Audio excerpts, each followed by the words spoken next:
मेरे प्रिय कैडेट्स, आप सभी को मेरा नमस्कार। आज हम 10वीं कक्षा के अंतर्गत व्याकरण भाग के अंतर्गत शब्द और पद में अंतर जानेंगे। यह विषय छोटा होते हुए भी परीक्षाओं के दृष्टियों से जो है शब्द और पद में आपका जो अंतर है या उसमें किस तरह परिभाषा होती है, इन सब को जानना बहुत ही ज़रूरी है, क्योंकि परीक्षाओं में प्रश्न पूछे जाते हैं। तो चलिए शब्द और पद, उससे पहले हम शब्द की परिभाषा को जानेंगे, उसके बाद पद की परिभाषा को जानेंगे। तो चलिए पहले शब्द किसे कहते हैं उसे हम देखेंगे।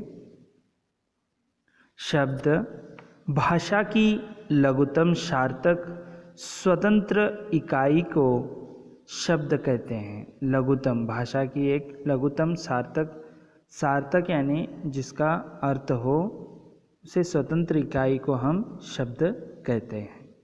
जब तक कोई अर्थवान वर्ण समूह स्वतंत्र रूप से प्रयुक्त होता है उसे शब्द कहते हैं। वर्ण समूह को हम शब्द कहते हैं जो स्वतंत्र रूप से प्रयुक्त होता है।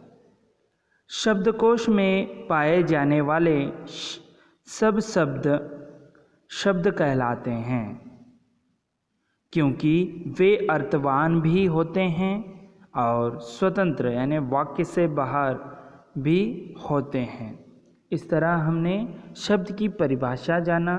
अब पद किसे कहते हैं उसे हम देखेंगे। पद, जब कोई शब्द वाक्य में प्रयुक्त होता है तो वह स्वतंत्र नहीं रहता, वह अन्य शब्दों या पदों से संबंधित हो जाते हैं, उसमें विभिन्न विभक्तियां लग जाती हैं, तब वह पद कहलाता है। शब्द को जो है, यह पद जो हैं स्वतंत्र नहीं होते हैं, और जब ये शब्द को प्रत्यय लग कर जो है तब जाकर शब्द बन जाता है। तो शब्द और पद का अंतर देखेंगे। शब्द और पद का अंतर, वाक्य से स्वतंत्र अर्थवान ध्वनि समूह शब्द कहलाता है।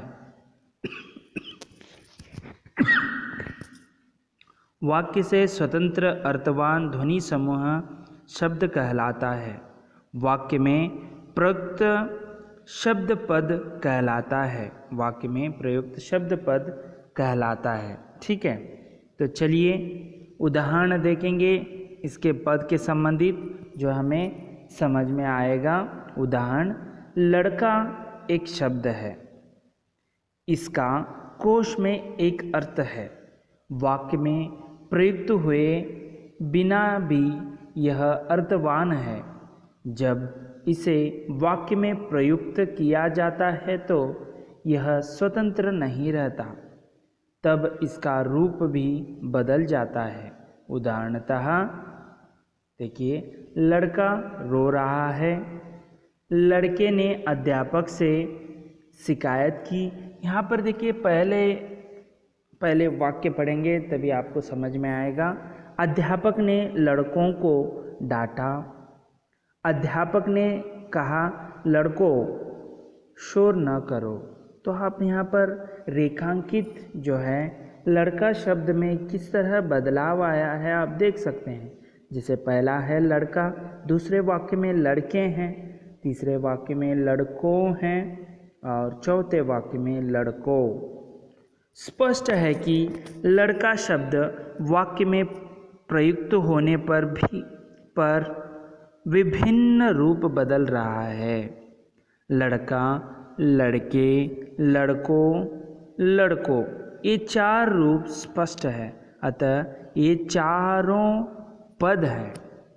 तो इसे हम चारों को जो है पद कहते हैं। जैसे यहाँ पर जो है प्रत्यय या कुछ लग कर जो है पद बन जाता है, मैं पहले ही आपको बता चुका हूँ। चलिए अब हम पदबंध के बारे में जानेंगे। पदबंध किसे कहते हैं? जब एक से अधिक पद सामूहिक रूप में किसी एक व्याकरणिक इकाई जैसे संज्ञा, सर्वनाम, विशेषण, क्रिया, क्रिया विशेषण आदि की जगह प्रयुक्त हो तो उस बंदी इकाई को पदबंध कहते हैं। देखिए यहाँ पर पद के यहाँ पर एक से अधिक समूह हो, जैसे कि व्याकरणिक इकाई जैसे संज्ञा, सर्वनाम, विशेषण, क्रिया विशेषण आदि की जगह प्रयुक्त हो तो उस बंदी इकाई को पदबंध कहते हैं। दूसरे शब्दों में अनेक पदों के योग से बने वाक्यांश को जो एक ही पद का काम करता है उसे हम पदबंध कहते हैं। देखिए फिर से मैं दोहराता हूँ। दूसरे शब्दों में अनेक पदों के योग से बने वाक्यांश को जो एक ही पद का काम करता है पदबंध कहते हैं। जैसे देखेंगे, मोहन सामने वाले मैदान में खेलेगा। ठीक है, सामने वाले मैदान में खेलेगा। यहाँ सामने वाले मैदान पदबंध संज्ञा पद का काम कर रहा है। ठीक है, सामने वाले मैदान, यहाँ पर यह संज्ञा पदबंध का जो है पद का काम कर रहा है। अन्य उदाहरण, बराबर के कमरे में रहने वाला आदमी छत से गिर पड़ा। बराबर के कमरे में रहने वाला आदमी छत से गिर पड़ा। यहाँ भी बराबर के कमरे में रहने वाला आदमी पदबंध कर्ता का काम कर रहा है। आपको पता होगा वाक्य में 3 प्रकार होते हैं, कर्ता, कर्म, क्रिया। ध्यान देने योग्य बात यह है कि इस वाक्य में आदमी शीर्ष पद है और बराबर के कमरे में रहने वाला आश्रित पद है। इसी भांति ऊपर वाले उदाहरण में मैदान शीर्ष पद है और सामने वाला आश्रित पद है। आगे देखेंगे, कभी कभी एक शीर्ष पद के साथ एकाधिक आश्रित पद होते हैं, जैसे वे चार खिलाड़ी लड़के। इसमें लड़के शीर्ष पद है तथा वे और 4 खिलाड़ी तीनों भिन्न भिन्न आश्रित पद हैं। कभी कभी पदबंध में प्रयुक्त आश्रित पद स्वयं भी पदबंध होता है। ऐसी स्थिति में एक ही पदबंध में 2 शीर्ष पद आ जाते हैं। उदाहरणतया, बहुत सुंदर बच्चा, यह पदबंध संज्ञा पदबंध है। बच्चा शीर्ष पद है तथा बहुत सुंदर आश्रित पद। परंतु बहुत सुंदर पद स्वयं भी एक पदबंध है जो बच्चा की विशेषता प्रकट कर रहा है। इसमें सुंदर शीर्ष पद है और बहुत आश्रित पद। इस प्रकार कुछ वाक्यों में परत दर परत पदबंध छिपे रहते हैं। उदाहरणतया, आप एक अत्यंत साधु स्वभाव वाले समाज में प्रतिष्ठित व्यवसायी के पुत्र हैं। यह एक वाक्य है। तो इसके देखेंगे इस तरह जो है संज्ञा की पदबंध, जैसे पदबंध किसे कहते हैं, यहाँ पर बहुत सारे आश्रित पद जो यहाँ पर समूह जो है आपको देखने को मिलेगा, उसे हम पदबंध कहते हैं।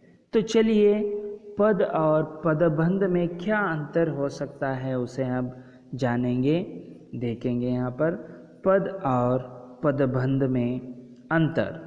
जब वाक्य में प्रयुक्त संज्ञा, सर्वनाम, विशेषण, क्रिया विशेषण और क्रिया का काम कोई शब्द अकेला करता है तो उसे पद कहते हैं। फिर से दोहराता हूँ, जब वाक्य में प्रयुक्त संज्ञा आपको पता है जो प्राणी, वस्तु जो उनको बताने वाले शब्दों को संज्ञा कहते हैं।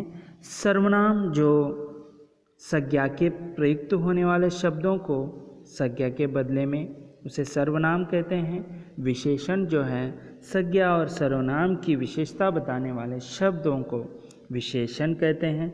क्रिया विशेषण जो क्रिया की ही विशेषता बताती है उसे हम क्रिया विशेषण कहते हैं। और क्रिया का काम कोई शब्द अकेला करता है तो उसे पद कहते हैं। देखिए, कोई काम अकेला करता है तो उसे शब्द पद कहते हैं। जब यही कार्य एक से अधिक पद मिलकर करते हैं तो वह पदबंध कहलाता है। एक करे तो पद होगा, कई सारे अधिक मिलकर जो है कार्य होता है तो उसे हम पदबंध कहते हैं। यहाँ पर उदाहरण देखेंगे, मोहन सोता है। यहाँ मोहन पद है, यह संज्ञा पद है। एक ही शब्द होने के कारण यह पद है। अब दूसरा उदाहरण ले, सोहन का भाई मोहन सोता है। यहाँ सोहन का भाई मोहन भी संज्ञा पद का कार्य कर रहा है। ये चारों एक इकाई हैं, अतः यह पदबंध कहलाते हैं। इस तरह आज हमने संक्षिप्त में जो है शब्द और पद में अंतर किस प्रकार होता है, शब्द किसे कहते हैं, पद किसे कहते हैं, उसकी परिभाषा को देखा, उदाहरण देखे। उसके साथ साथ पदबंध किसे कहते हैं। एक है तो पद और उसमें बहुत सारे मिश्रित हैं तो उसे हम पदबंध कहते हैं। इस तरह आज हमने शब्द और पदबंध में अंतर जान लिया। अगले वीडियो में अगले लेसन के साथ फिर से उपस्थित होऊंगा। तब तक के लिए धन्यवाद।